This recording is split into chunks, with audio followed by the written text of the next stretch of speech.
कस्तूरी कुंडल बसे मृग ढूंढे बन माही ऐसे घट में पीवा है दुनिया जाने नाही। కస్తూరి మృగం అదొక వింత జంతు. దాన్ని గనక మనం అడవిలో చూస్తే పరిగెత్తుతూ ఉంటుంది, పరిభ్రమిస్తూ ఉంటుంది. ఇటుపోతుంది, అటుపోతుంది, అటుపోతుంది, గుట్టలెక్కుతుంది, రాళ్ళు ఎక్కుతుంది, దిగుతుంది, ఎక్కుతుంది, ఎక్కడికి పోతుందో తెలియదు, దానికి ఏం కావాలో తెలియదు. కస్తూరి కుండల బసే మృగ ఢూంఢే బన్మాహి. కాబట్టి వనంలో కస్తూరి మృగం చెరిస్తూ ఉంటుంది. దేనికోసం? దానికి కస్తూరి కావాలి. ఆ కస్తూరి అనేటువంటి సువాసన, సుగంధం, సౌరభం అది వస్తూ ఉంటే దాన్ని అది పీల్చుకుంటూ ఈ కస్తూరి ఎక్కడుందా అని వెతుకుతూ ఉందట. అది వెతికి వెతికి వెతికి అలిసిపోతుందే కానీ దాన్ని పొందలేదు. ఎందుకని? ఏ కస్తూరి సువాసన కోసం కస్తూరి మృగం వెతుకుతూ ఉందో, అన్వేషిస్తూ ఉందో, అది ఎక్కడో లేదు, దాని యొక్క నాభిలోనే ఉంది. అది తమాషా. తన నాభిలోనే పెట్టుకొని బాహ్యంలో ఎంత వెతికినా కస్తూరి మృగానికి ఏ విధంగా అయితే కస్తూరి దొరికేటువంటి అవకాశమే లేదో అట్లాగే ఏ ఆనందాన్ని అయితే మనం ఈ విషయ ప్రపంచంలో వెతుకుతూ ఉన్నామో, ఏ ఆనందం కోసం ధనాన్ని సంపాదిస్తూ ఉన్నామో, ఏ ఆనందం కోసం మనం పదవుల వెంట పరుగులెత్తుతూ ఉన్నామో, వాస్తవానికి ఆనందం అనేటువంటిది బాహ్య ప్రపంచంలో లేదు, బాహ్యానికి సంబంధించింది కాదు. ఇది కేవలం నీ మీదనే సెంటర్ అయి ఉంది, నీ మీదనే కేంద్రీకృతం అయి ఉంది. నువ్వే ఆనంద స్వరూపము అని తెలియజేసేటువంటి అద్భుతమైనటువంటి లీల ఇది. కాబట్టి ఆనందం అనేటువంటిది ఎక్కడి నుంచి వస్తుందంటే బాహ్యం నుంచి వచ్చేటువంటిది కాదు. ఇప్పుడు సైన్స్లో కూడా నిత్యనూతనమైనటువంటి ప్రయోగాలు జరుగుతూ ఉన్నాయి. ఏంటో తెలుసా? ఇంతవరకు ప్రపంచాన్ని గురించి ఆలోచించినటువంటి సైన్స్, భౌతిక విజ్ఞాన శాస్త్రం ఇప్పుడు మళ్ళీ కొత్త పొంతలు దొక్కుతూ ఉంది. కాబట్టి ఎంతగా ఇక్కడ మనం అన్వేషించినా, ఎంత పొందినా, ఎవడైతే అన్వేషిస్తూ ఉన్నాడో ఆ మనిషిని వదిలిపెట్టి మనం ఎంత వెతికినా లాభం లేదు. కాబట్టి మనిషి ఎవడైతే ఉన్నాడో, అన్వేషణ చేసేటువంటి వాడు ఎవడైతే ఉన్నాడో వాడు సెంటర్ ఆఫ్ ఇన్వెస్టిగేషన్. కాబట్టి కేంద్రీకృతం అయ్యింది వాడి మీద అని టెయిల్హార్డీ చార్డిన్ అనేటువంటి శాస్త్రజ్ఞుడు అంటాడు. Up to now has science ever trouble to look at the world other than from without. ఇంతవరకు సైన్స్ చేసినటువంటి ప్రయోగాలు ఏమిటంటే బాహ్య ప్రపంచంలో ప్రయోగాలు జరిగాయి. అప్ టు నౌ, ఈరోజు వరకు కూడాను. Has science ever trouble to look at the world other than from without. బాహ్యంలో ప్రయోగాలు చేసిందే కానీ అంతకు మించి చేయలేకపోయింది. కాబట్టి బాహ్యంలో కాదు మన వస్తువుని పోగొట్టుకున్నది, ఆంతర్యంలో పోగొట్టుకున్నాం. కాబట్టి ఏ వ్యక్తి అయితే ఇక్కడ అన్వేషణ ప్రారంభం చేస్తున్నాడో, ఏ వ్యక్తి అయితే రీసెర్చ్ చేస్తున్నాడో, ఏ వ్యక్తి అయితే పరిశోధనలు చేస్తున్నాడో ఆ వ్యక్తి చేసేటువంటి పరిశోధనల యొక్క ఫలితాలను కాదు మనం చూడాల్సింది, ఆ వ్యక్తిని కూడా ఇంక్లూడ్ చేయాలి. కాబట్టి వ్యక్తిని కూడా దాంట్లో చొప్పించి అర్థం చేసుకున్నప్పుడు మనకు పరిపూర్ణమైనటువంటి పరిశోధన ఫలితాలు వస్తాయని ఇప్పుడు సైన్స్లో కూడా. కాబట్టి ఇదంతా ఆ కొండలో చేయి పెట్టడంలో ఉంది వ్యవహారం. తమాషా చూడండి.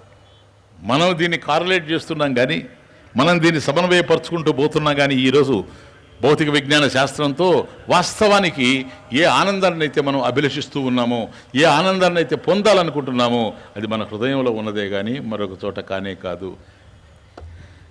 కట్టిందాను నీ కొరకే పూల గూడు నా మదిలో, కట్టినాను నీ కొరకే పూల గూడు నా మదిలో, వచ్చదవని ఎదురు దూచి తిని వచ్చి ఉంటివని ఎరుగనైతిని, వచ్చదవని ఎదురు దూచి తిని వచ్చి ఉంటివని ఎరుగనైతిని, నీ చరిత పాడుకోనా మనసార వేడుకోనా, నీ చరిత పాడుకోనా మనసార వేడుకోనా.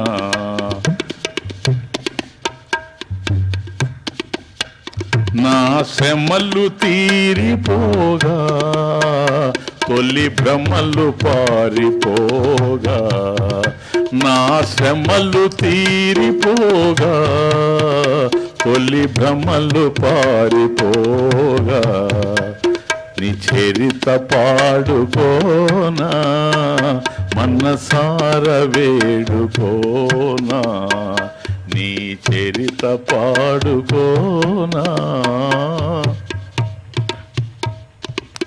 అంటే నువ్వు వస్తావని లోపల నేను ఎదురు చూస్తూ ఉన్నా. కట్టినాను నీ కొరకే పూలగూడు నా మదిలో, కట్టినాను నీ కొరకే పూలగూడు నా మదిలో, వచ్చదవని ఎదురు చూచితిని వచ్చి ఉంటివని ఎరుగనైతిని. కాబట్టి భగవంతుడు కావాలి భగవంతుడు కావాలంటూ అటు భద్రాచలం తిరుగుతున్నా, ఇటు సింహాచలం తిరుగుతున్నా, ఇటు శ్రీశైలం పోతూ ఉన్నా, అటు బద్రీనాథ్ పోతూ ఉన్నా, అటు తిరుపతికి పోతూ ఉన్నా, ఇట్లా బాహ్యంలో నేను వెతుకుతూ ఉన్నానే కానీ ఇంకా వస్తాడు ఇంకా వస్తాడు నన్ను ఉద్ధరిస్తాడు అనుకుంటున్నానే కానీ ఏ ఆలోచనతో అయితే నేను ముందుకు పోతూ ఉన్నాను, ఏ భగవంతుడు కావాలని నేను అభిప్రాయపడుతున్నానో ఆ భగవంతుడు ఎక్కడో కాదు ఉండేది, బాహ్యంలో కాదు ఉండేది, నా ఆంతర్యంలోనే ఉన్నాడు. ఎక్కడ నా ఆలోచన కదులుతూ ఉందో నాకు భగవంతుడు కావాలి అనే ఆలోచన కదలడానికి ఆధారమైన వాడు భగవంతుడు. అది తమాటరా. ఎందుకని చైతన్యం లేకపోతే మనకు ఆలోచన కూడా కదిలే అవకాశం లేదు. చైతన్య జ్యోతిష అవభాసితస్య మనసః మనన సామర్థ్యం. కాబట్టి మనసు ఆలోచిస్తూ ఉంది అని అంటే అలా ఆలోచించేటువంటి శక్తి మనసుకి ఎక్కడి నుంచి వచ్చింది అని అన్నప్పుడు అది చైతన్యం వల్లనే వచ్చింది. ఎక్కడైతే మనసు కదులుతూ ఉందో అక్కడే చైతన్యం ఉంది. కాబట్టి బాహ్యంలో కాదు ఉండేది. ఏ పరమేశ్వరుని అయితే మనం పొందాలనుకుంటూ ఉన్నామో ఆ పరమేశ్వరుడు ఆంతర్యంలోనే ఉన్నాడు. నువ్వు వినిపించే ప్రతి మాటను తాను వింటాడు. నీలో ఉండేటువంటి ఆవేదనను అర్థం చేసుకుంటాడు. నీ ఆరాధన ఆయనకి అందుతుంది. ఎందుకంటే నీ ఆంతర్యంలో తాను ఉన్నాడు గనక. ఇది తెలుసుకున్నటువంటి గోపికలు నిరంతరం కూడా కృష్ణుడి మీదనే వాళ్ళు ఏ పని చేస్తూ ఉన్నా విక్రేతు కమాకిల గోపకన్యా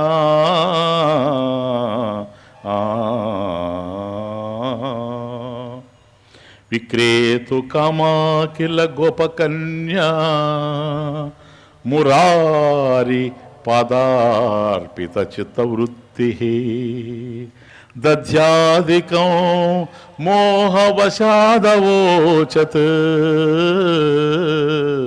గోవింద దామోదర మాధవేతి.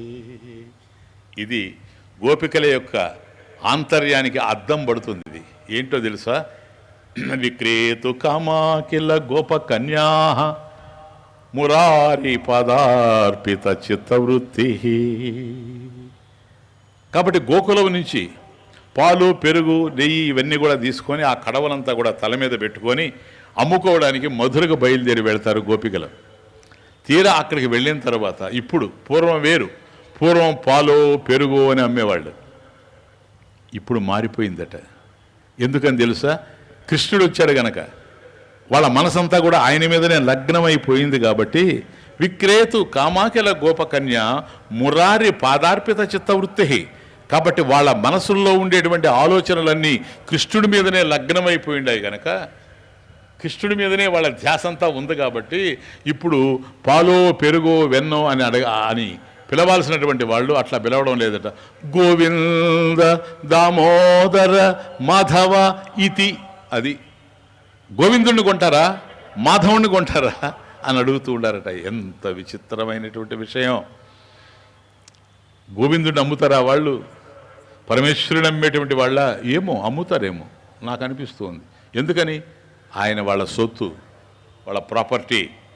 కాబట్టి గోపికలకి కృష్ణుడు తప్ప రెండవది లేదు గనక ఆయన మీదనే వాళ్ళకి అచంచలమైనటువంటి అకుంఠితమైనటువంటి భక్తి గనక కాబట్టి తన వస్తువుని తాను అమ్ముకోవడంలో గొప్ప విషయం లేదు. కాబట్టి గోవింద దామోదర మాధవ ఇతి. గోవిందుణ్ణి కొంటారా దామోదరుణ్ణి కొంటారా మాధవుణ్ణి కొంటారంటూ గోపికలు మధురలో తిరుగుతూ ఉండారట. కాబట్టి అందరూ అనుకుంటారు ఇదేంటి విచిత్రంగా ఉంది, గోవిందుడిని అమ్మడం ఏంటి, మాధవుడిని అమ్మడం ఏంటి, దామోదరుడిని అమ్మడం ఏంటి? అమ్మాయి ఇట్రా అని పిలిచి అదిగో పాలు పోయి అని అనేటప్పటికీ ఆ పాలకుండలో అట్లా చూస్తే అక్కడి నుంచి మాట్లాడుతూ ఉండాడట. ఆ పాలకుండలో, నన్ను నమ్ముతావా, నన్ను నమ్ముతావా, నన్ను దూరం చేస్తావా, నీకు దూరం చేసేస్తావా నన్ను అని అంటూ ఉంటే అప్పుడు అమ్మాయి ఏంటంటే, కృష్ణ నిన్ను అమ్మను, ఎట్టే పరిస్థితుల్లో నిన్ను అమ్మను, ఈ వెన్నలన్నీ నీకే, ఈ పెరుగంతా నీకే, ఈ నెయ్యంతా నీకే, నేను అమ్మను అని మళ్ళీ తల మీద పెట్టుకొని పోతా ఉంటే జనం అనుకుంటూ ఉండారట, ఈ గోపికలకి ఏమన్నా పిచ్చి పట్టిందే, దామోదరుని కొంటారా, గోవిందుడిని కొంటారా, మాధవుని కొంటారని అడుగుతారు. తీర దించిన తర్వాత పాలు పెరుగు కనపడతా ఉన్నాయి, అవి పొయ్యమంటే మేము పొయ్యమని చెప్పి మళ్ళీ వెళ్ళిపోతూ ఉన్నారు. వీళ్ళకి ఏమన్నా పిచ్చి పట్టిందా అని. ఏమో పట్టే ఉంటుందేమో. ఇది వాళ్ళకి ఆయనకు ఉండేటువంటి సంబంధం. వెన్నలెందుకు నీకు, వెన్నుడవు నీవు కావా కృష్ణ, ఈ వెన్నలు అమ్మేస్తావా నాకు లేకుండా అని అడుగుతూ ఉన్నాడు. కృష్ణుడికి వెన్న కావాలా చెప్పండి. వెన్నలెందుకు వెన్నుడవు నీవు కావా, మన్నులెందుకు మహిమలు నీకు లేవా, మమ్ము కడతేర్చుటకు ఎన్ని కళలు నీకు, మమ్ము కడతేర్చుటకు ఎన్ని కళలు నీకు, నీ అడుగుల కడ పడి ఉందు చిన్ని కృష్ణ, కృష్ణ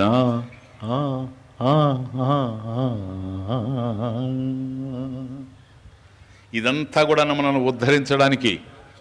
కాబట్టి నాకు వెన్న పెట్టవా నువ్వు అని అడుగుతున్నాడంటే వెన్నలు ఆయనకు అవసరం లేదు.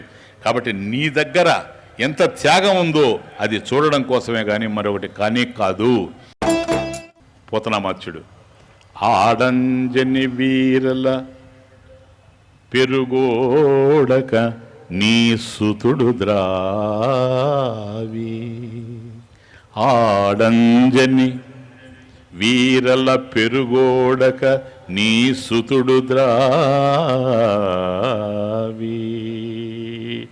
తా కొంచెము కోడలి మూతిందుడిచిన కోడలు మృత్సనుచున్నత్త కొట్టెలతాంగి. అమ్మా యశోద, ఈరోజు ఒకటి జరిగింది చెప్పాల్సిన విషయం నీకు. ఎందుకంటే ఇదిగో పలానా వాళ్ళ ఇంట్లోకి పోయాడు మీ కుమారుడు, అక్కడ ఉండేటువంటి పెరుగంతా కూడా ఆయన తాగేశాడు, ఆయన కూడా ఉండేటువంటి పిల్లలందరూ కలిసి ఆ పెరుగంతా కూడా పూర్తి చేశారు. చేసిన వాళ్ళు వెళ్ళున్నా పోయిండేది, లాస్ట్లో అంత పెరుగు తీసుకొని నిద్రపోయేటువంటి ఆ ఇంటి కోడలుంది, ఆవిడ మూతికి దుడిచేసిపోయినారమ్మా.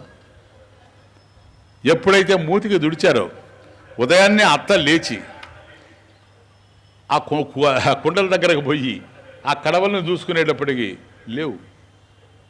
అరే ఏమైంది, పెరుగంతా ఏమైంది అమ్మాయి అంటూ వచ్చింది దగ్గరికి. వస్తే ఏమత్తమ్మా అన్నది, ఇదంతా పెరుగే ఉంది.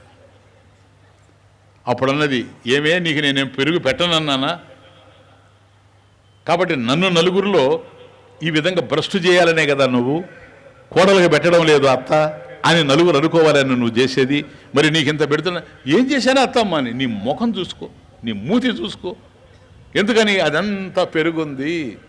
ఏమమ్మా యశోద, ఏం పనులివి, ఈ విధంగా చేస్తూ ఉన్నాడమ్మా నీ కుమారుడు. ఆయన చెప్పేది ఏంటో తెలుసా, వీళ్ళు మోసం చేసి పాలల్లో నీళ్లు కలిపి వీళ్ళు ఈ పెరుగు తయారు చేసి అమ్ముతూ ఉండారు. ఇట్లా చేసేటువంటి వాళ్ళకి ఏంటో తెలుసా, మాకింత డబ్బు ఉంది అనుకుంటారు. అది చెప్పుకోవడానికి పనికొస్తుందే కానీ అనుభవించడానికి పనికిరాదు, మూతికి దుడుచుకోవడం అంతే. కాబట్టి ఆ పెరుగు ఏదో మేము తిన్నాము, వాళ్ళకి కేవలం మూతి వరకే మిగిలింది కానీ మరొకటి మిగిలేందుకు అవకాశం లేదు. కాబట్టి మోసాలు చేసి ఈ ప్రపంచంలో చాలా అద్భుతంగా జీవించాలనుకుంటూ ఉండినా కూడాను అది సాధ్యపడేటువంటి విషయం కాదు. ఇట్లాగే ఒకవైపు ఇలా ఉండేటువంటి వాళ్ళు ఉన్నారు, ఒకవైపు కృష్ణుడిని నమ్ముకొని తరించిపోయేటువంటి పరిస్థితుల్లో కూడా కొంతమంది ఉన్నారు. అరణ్యకానాం ప్రభవః ఫలానాం అరణ్యజాతాని ఫలాన్యభీప్సన్ విస్తృసి ధాన్యాంజలినా కరేణ వ్యాధాత్మజం విశ్వపతి నిషేవే. యాదవాభ్యుదయం. గోకులంలో ఉండేటువంటి సమయంలో ఒక అమ్మాయి ఉండేదట, వ్యాధాత్మజం, ఒక బోయవాని కుమార్తె. ఆ అమ్మాయి తండ్రికి ఆరోగ్యం బాగలేదు. తండ్రి పళ్ళు తెచ్చుకొని అమ్ముకునేటువంటి వాడు. తండ్రికి ఆరోగ్యం బాగలేదు. అందుకని ఆయనకి వైద్యం చేయించడం కానీ అన్నీ కూడా ఈ అమ్మాయి మీదనే ఆధారపడి ఉంది. కేవలం ఒక 15 సంవత్సరాల బాలిక. ఆ అమ్మాయి రోజు వెళ్ళి అరణ్యానికి వెళ్ళి అక్కడ దొరికేటువంటి పండ్లన్నీ కూడా తెచ్చుకొని అవి బుట్టలో పెట్టుకొని అమ్ముకుంటూ ఉండేది. ఇట్లా జీవిస్తూ వచ్చింది. ఈ పండ్లు భగవంతుడికి అవసరమా? అరణ్యాల్లో నుంచి పుట్టినటువంటి వేదము ఉపనిషత్తులు ఏవైతే ఉన్నాయో వాటిల్లో అంతా కూడా ఎవరి యొక్క దివ్యమైనటువంటి వైభవం కీర్తింపబడిందో అటువంటి పరమేశ్వరుడికి ఈ పండ్లు అవసరం లేదు. కానీ ఇక్కడ ఆ అమ్మాయిని యాచిస్తాడు పండ్ల కోసం. ఇది ఒక అద్భుతమైనటువంటి సన్నివేశం. అరణ్యకానాం ప్రభవః ఫలానాం అరణ్యజాతాని ఫలాన్యభీప్సన్ విస్తృసి ధాన్యాంజలినా కరేణ వ్యాధాత్మజం విశ్వపతి నిషేవే. ఈరోజు ఈ అమ్మాయికి ఒక ఆలోచన వచ్చింది. నేను రోజు పండ్లు తెస్తున్నా, తీసుకెళ్ళి అమ్ముతూ ఉన్నా. ఆ వచ్చినటువంటి డబ్బుతో మా ఇంటికి కావాల్సినటువంటి సరుకులు తీసుకొని పోతూ ఉన్నా. అట్లాగే మా నాన్నకు కావాల్సినటువంటి ఔషధాలు ఏవైతే ఉన్నావో అవి కూడా, నా మందులు కూడా కొని తీసుకుపోతూ వచ్చా. కానీ ఈరోజు నేను అరణ్యానికి వెళ్ళేది ధనం కోసం కాదు. నేను అక్కడ పండ్లు తీసుకొని వచ్చి అవి కృష్ణుడికి సమర్పించాలి. నేను అరణ్యం నుంచి తెచ్చేటువంటి ఆ పండ్లని, ఆ ఫలాల్ని కృష్ణుడు ఆరగించాలి అని అనుకుంటూ మహాభక్తితో ఆ అమ్మాయి వెళ్ళింది. బయలుదేరి తీరా అక్కడికి వెళ్ళింది. ఇప్పుడు చూస్తుంది అన్ని చోట్ల పండ్లు ఉన్నాయి. కానీ ఆ అమ్మాయి అనుకుంటుంది, నేను తీసుకెళ్ళి పెట్టేటువంటి పండ్లు పుల్లగా ఉండకూడదు, చేదుగా ఉండకూడదు, అవి బాగుండాలి, వగరగా ఉండకూడదు, మధురంగా ఉండాలి అని చెప్పేసి చెట్టు దగ్గరకు పోయి ఆ పండును బట్టి చూసి కొన్ని తాను తిని కూడాను పరిభక్ష్య ఆవిడ కొద్ది పరిశీలన చేసి ఇవి బాగున్నవి, ఇవి తీసుకెళ్ళిస్తాము అని అనుకొని అవంతా చెట్టు దగ్గరకు వెళ్ళి భగవన్నామం చెబుతూ ఓం నమో భగవతే వాసుదేవాయ అనేటువంటి దివ్య మంత్రాన్ని, ద్వాదశాక్షరి మహామంత్రాన్ని ఉచ్చరిస్తూ ఆ పండ్లన్నీ కోసి పెట్టుకున్నది. ఏవైతే మంచి రుచికరమైనటువంటి మధురమైనటువంటి పదార్థాలో ఆ పండ్లన్నీ తీసుకొని వచ్చి ఈ బుట్టలో పెట్టుకుంది. ఇప్పుడు అక్కడి నుంచి బయలుదేరి వచ్చింది. మామూలుగా అయితే పండ్లో అని అరుస్తూ వస్తుంది అమ్మాయి. కానీ ఈరోజు మాత్రం అట్లా అరవలేదు. ఎందుకో తెలుసా? అరిస్తే ఎవరైనా అడిగితే వాళ్ళకి ఇచ్చేయాలేమో. కాదు, ఇవి కృష్ణుడే తినాలి, ఇవి కృష్ణుడి కోసమే నేను తెచ్చాను అని అనుకొని కృష్ణుడి యొక్క ఇంటి ముందుకు వచ్చి ఆ ఇంటి ముందు కూర్చుంది. ఇప్పుడు అక్కడి నుంచి అరుస్తుంది పండ్లో అని. పండ్లో మధురమైనటువంటి ఫలాలు కొనండి, పండ్లో అని అక్కడి నుంచి అరుస్తుంది. స్వామి లోపల ఉన్నాడు, విన్నాడు. ఆ అరిచేది ఎవరో కూడా తెలుసు. ఆయన రాలేదు. పాపం ఈ అమ్మాయి కొంతసేపు పండ్లోనే అరిచింది, అయినా కృష్ణుడు రాలేదు. అప్పుడు అనుకున్నది, బహుశా ఇంట్లో వెనక వైపున ఉన్నాడేమో, నేను ముందు వైపు అరుస్తూ ఉన్నా కృష్ణుడికి వినపడలేదేమో అని ఆ బుట్ట తల మీద పెట్టుకొని ఆ ఇంటి చుట్టూ తిరుగుతూ ఉంది. వెనక్కి కూడా పోయి అరుస్తూ ఉంది. సైడ్ అరిచింది పండ్లో. మళ్ళీ అట్లాగే ఇంటి వెనక్కి వచ్చింది పండ్లో. మళ్ళీ సైడ్ వచ్చింది పండ్లో. అట్లా తిరుగుతూ ఉంది. ఈ విధంగా 3 సార్లు తిరిగింది. ఆ అమ్మాయి పుణ్యం ఫలించింది. భగవంతుడు లోపల ఉన్నాడు గనక కృష్ణుడు, అది ఇల్లు కాదు, అది భగవంతుడు ఉండేది ఆలయం. అది ఆలయం కదా, దేవుడు ఉండేది దేవాలయం. కాబట్టి ఆయన లోపల ఉంటే 3 చుట్లు తిరిగింది కదూ, ప్రదక్షిణం చేసినంత ఫలం ఆ అమ్మాయికి లభ్యమైంది. మళ్ళీ వచ్చింది తిరిగి, మళ్ళీ అప్పుడు కూర్చున్నది. పండ్లో పండ్లో అని అంటూ ఉంది. స్వరం తగ్గింది. ఇంతకుముందు పండ్లో పండు అని బాగా అరుస్తూ ఉండేది, ఇప్పుడు అరవలేకపోతా ఉంది. ఏంటో తెలుసా, దుఃఖం పొంగి వస్తూ ఉంది, తట్టుకోలేకపోతా ఉంది. ఇంతసేపటి నుంచి పిలుస్తూ ఉన్న కృష్ణుడు రాలేదు. అసలు వస్తాడో రాడో, ఆయన కోసం ఈ పండ్లన్నీ కోసుకొని వచ్చాను, తీరా కృష్ణుడు వస్తాడో రాడో అని బాధపడుతూ దుఃఖపడుతూ అమ్మాయి పండ్లో పండ్లో అంటుంది. ఎప్పుడైతే ఆ విధంగా దుఃఖపడిందో కృష్ణుడు చూడలేడు.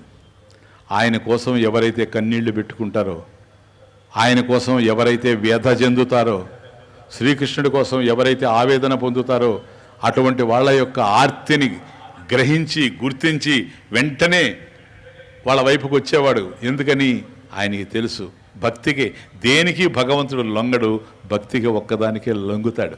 కానీ ఈ అమ్మాయి ప్రార్థిస్తూ ఉంది, కృష్ణుడు రావాలి. నిందతి చందనం ఇందు కిరణమను నిందతి ఖేదమధీరం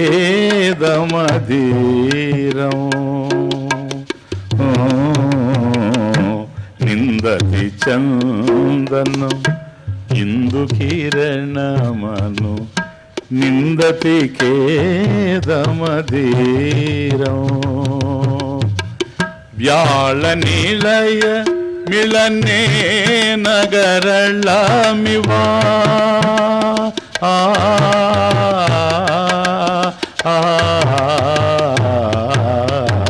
వ్యాళ నిలయ మిళనే నగరళమివ కలయతి మలయ సమీరం వ్యాళ నిలయ మిళనే నగరళమివ కలయతి మలయ సమీరం సావిరహే తవ దీనా రాధా సావిరహే తవ దీనా రాధా సావిరహే తవ దీనా. జయదేవుడు ఒక అష్టపదిలో రాస్తాడు,